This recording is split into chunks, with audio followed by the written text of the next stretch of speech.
రాశి అధిపతి బుధుడు. రాశి నామ అక్షరాలు క, కి, కు, ఘ, ఛ, కే, కో, హ. శ్రీ వినాయకుడికి ఆరాధించాలి. Lucky colour green.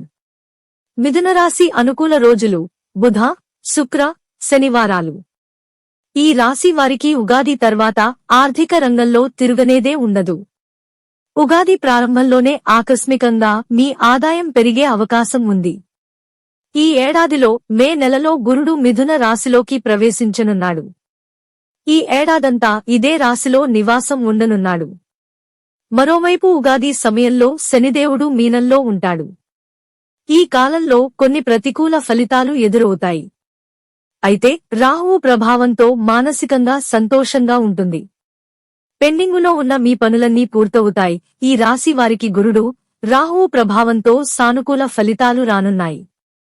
కొత్తగా పెళ్లైన వారికి సంతానం గురించి శుభవార్తలు వినిపిస్తాయి.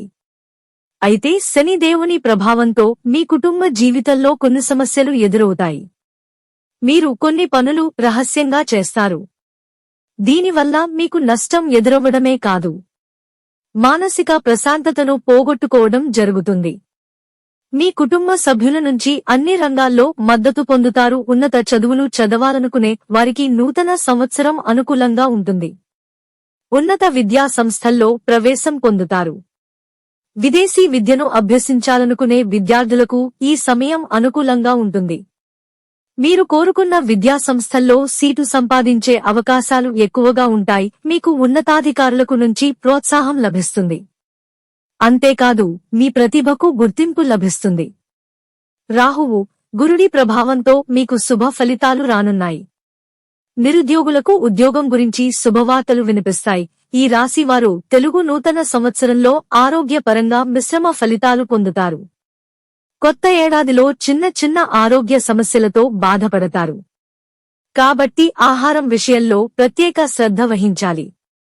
లేదంటే మీరు ఊబకాయం సమస్యతో బాధపడాల్సి వస్తుంది. మార్చి తర్వాత శని దేవుని ప్రభావం ఎక్కువగా ఉంటుంది. అలాగే రాహువు ప్రభావంతో మానసిక సమస్యలు ఎదురవుతాయి. ఈ సమయంలో మీరు సోమరితనాన్ని వదిలేయాలని, మీ దినచర్యను క్రమబద్ధంగా నిర్వహించాలి. ఏప్రిల్ నుంచి శని దేవుని దృష్టి 5వ స్థానంపై ఉంటుంది. కాబట్టి మీ ప్రేమ సంబంధాలలో నిజాయితీని కొనసాగించాలి. అప్పుడు మాత్రమే మీ ప్రేమ జీవితంలో ఆనందంగా ఉంటుంది. మిథున రాశివారు ఏదైనా ఆలయంలో పసుపు పండ్లు, లడ్డూలను పంపిణీ చేయాలి. బుధవారం రోజున వినాయకుడికి నైవేద్యం సమర్పించడం ద్వారా నూతన సంవత్సరాన్ని ప్రారంభించాలి. ప్రతిరోజూ వినాయక మంత్రాలను జపించాలి. ఇలా చేయడం వల్ల మీకు శుభ ఫలితాలొస్తాయి.